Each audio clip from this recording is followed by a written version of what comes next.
ሰላም እንዴት አላችሁ? በስራ ቦታ ያላችሁ ለምሳሌ የስራ መሪዎች ልትሆኑ ትችላላችሁ ወይም የድርጅት ባለቤቶች ልትሆኑ ትችላላችሁ ወይም ደግሞ የሆነ ቡድን መሪም ልትሆኑ ትችላላችሁና በዚህ ቦታ ሁለት ነገሮች ሊጋጩባችሁ ይችላሉ። ምንድነው? አንደኛ ከስራችሁ ያሉ ሰዎችን ስትመሯቸው እንዳይቀየሟችሁ እንደ ቤተሰብ እንዲያዩአችሁና ጥሩ ግንኙነት እንዲኖራችሁ ትፈልጋላችሁ። ሌላኛው ደግሞ በስራቸው ውጤታማ እንዲሆኑ ብዙ ነገር እንዲያመርቱ ብዙ ነገር እንዲሰሩም ትፈልጋላችሁና እነዚህን ሁለቱን ነገሮች እንዴት ነው አስታርቄ የሚሄደው የሚለው ነገር አንዳንዴ ሲያስጨንቅ ይኖራልና አንዳንዴ ችግርም እያያችሁ ሰዎቹ ላይ ለመናገር ማትደፍሩበት ሁኔታ አጋጥሟችሁ ሊሆን ይችላል።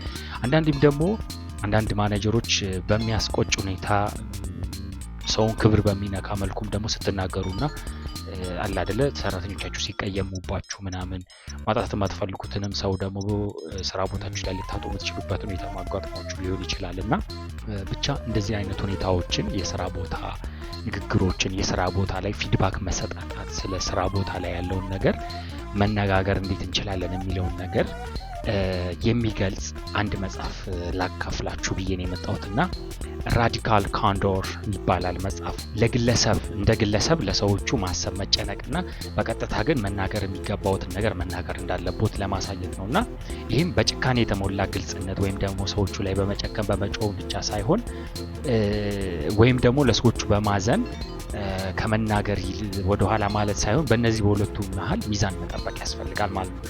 ካንዶር ማለት በራሱ ምንድነው?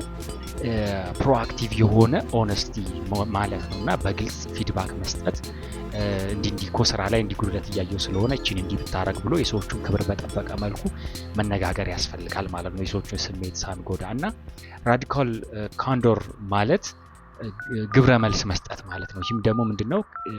ክፍት የሆነ የሀሳብ ልውውጥ መንገድን መክፈት ወይም መፍጠር ማለት ነውና አስተያየቶችን ስንሰጥ ግን የሚገጥሙ ስህተቶች አሉ። አንደኛ ፐርሰናሊ ኬር አለማድረግ ለነዛ ሰዎች በሙያቸውም ሆነ በግል ህይወታቸው ለአለማሰብ ለሰዎቹ አለመራራትና ችግራቸውን ብቻ ደካማ ጎናቸውን ብቻ ማየት አንደኛው የምፈጥረው ስህተት ሲሆን ሌላኛው በቀጥታ መገዳደር። ይሄ ደግሞ ምንድነው? ለሰዎቹ ሳናዝን ለሰዎቹ ሳናስብ ያሳዩትን መጥፎ ነገር ወይም መጥፎ ስራ አፈጻጸም ብቻ ላይ ሰዎቹ ላይ መውረድ ማለት ነው። ሳናከብራቸው የሰዎቹን ክብር ሳንጠብቅ ክብረ ነክ በሆነ መልኩ ማናገርም ተገቢ እንዳልሆነ ስንናገር እውነቱን በትክክል መናገር ክብራቸውን በጠበቀ መልኩ ሲሆን ሌላኛው ኦብኖክሽየስ አግሬሲቭ ከጭካኔ የተሞላበት ግልጽነት ልንለው እንችላለን እና ይሄም ሰዎቹ እንዲደብራቸው ሊያደርግ ይችላል ማለት ነው። ሌላኛው ነገር ደግሞ አጥፊ ርህራሄም ልንለው እንችላለን። ይሄ ደግሞ ምንድነው? ችግራቸው በግልጽ እየታየ ማሻሻል የሚገባቸውን ነገር በግልጽ በታማኝነት ስላልነገርናቸውና ስላላወራናቸው ብቻ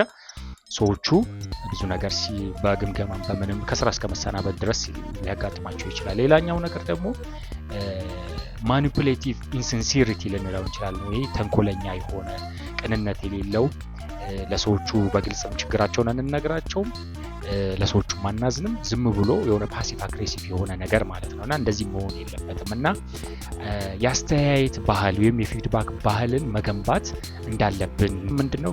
ግብረ መልስ በሁሉም አቅጣጫዎች መሆን እንዳለበት ይህም አስተያየት መጠየቅ ሊሆን ይችላል፣ አስተያየት መቀበል ሊሆን ይችላል፣ አስተያየት መስጠት ሊሆን ይችላል እና በእነዚህ ውስጥ ሁሉ ምንድነው? ሚዛን መጠበቅ ያስፈልጋል ማለት ነው።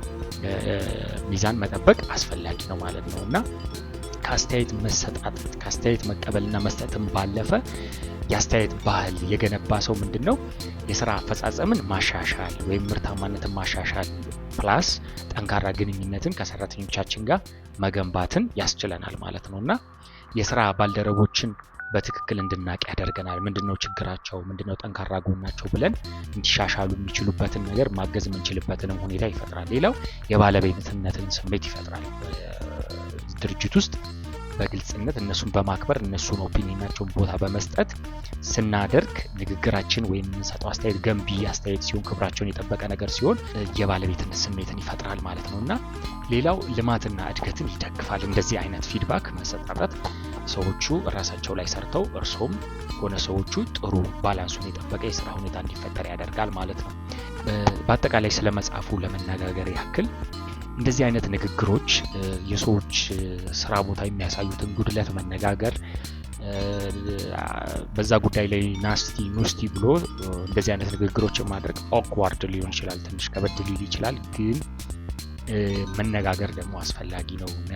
ይህንን ደግሞ ስናደርግ ምንድነው መናገር ስላለብንም ደግሞ በጭካኔ በተሞላ መልኩ ሰዎችን ክብራቸውን በሚነካ መልኩም ደግሞ ሳይሆን ይህንን ሚዛን በጠበቀ መልኩ ሰዎቹ ማስተካከል ያለባቸውን ነገሮች በእውነት በግልጽነትና ኦብጀክቲቭ በሆነ መልኩ እውነትን መሰረት ባደረገ መልኩ ሰዎቹ እንዲያሻሽሉ፣ ሰራተኞቹ ጥሩ ስራ እንዲሰሩ ማበረታታትና መናገር ያስፈልጋል። ይህንንም ስናደርግ ደግሞ ለሰዎቹ በማዘን መሆን አለበት ማለት ነው። ለሰዎቹ ፐርሰናሊ ኬር በማድረግ አስተያየት መስጠት ማለት ማስፈራራት ወይም ካልሰራ አባርራለሁ እንዲህ በሚል አስተሳሰብ ሳይሆን ለሰዎቹ ዲፕሊ ኬር እንደምታደርጉ የእውነትም ኬር በማድረግ ከሰዎቹ ጋር መነጋገር ያስፈልጋል ማለት ነው እና ይህንንም በማድረግ ደግሞ የተሻለ የስራ አፈጻጸምን ሰዎቹም ደግሞ ፐርሰናሊ ያላቸው ሙያ ያላቸው እውቀት እንዲያሳድጉም ሰዎቹንም የሚያሳድግ እናንተም የምትመሩት ቡድን ወይም የምትመሩት ድርጅት ወይም መስሪያ ቤታችሁ የተሻለ አፈጻጸም ላይም እንዲመጣ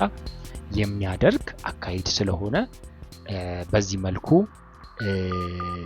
ከሰዎቹ ጋር ወይም ከሰራተኞቻችን ጋር የምናደርገው ንግግር በዚህ አይነት መልኩ ማስኬድ እንዳለብን እና ራዲካል ካንዶር የሚለውን አስተሳሰብ በማሰብ ሁልጊዜም ከሰራተኞቻችን ጋር የምናደርገው ንግግር እውነትን መሰረት ያደረገ ክብራቸውን በጠበቀ መልኩና ሰዎቹ እንዲሻሻሉ ሰዎቹ የተሻለ የስራ አፈጻጸም እንዲያመጡ ለነሱ ኬር ከማድረግም ጋር ቤዝ ባደረገ መልኩ መነጋገር ያስፈልጋል ማለት ነው እና አፈጻጸም ማሻሻልና የበለጠ የስራ አፈጻጸምን ለማሻሻልና የበለጠ ግንኙነት የተጠናከረ የአሰሪና ሰራተኛ ግንኙነት እንዲኖርም ማድረግ የሚችል አይነት ንግግር ስለሆነ ራዲካል ካንዶርን በስራ ቦታችሁ እንድትለማመዱትና ጀስት ሰው እንድትሆኑ ያስፈልጋል ማለት ነው። እናንተና እነሱ መካከል በሰዎች መካከል የሚደረግ ግልጽና ታማኝ የሆነ ግንኙነት እንዲኖር ማድረግና ከነሱም የሚመጣውን ፊድባክ ከነሱም የሚመጣውን አስተያየት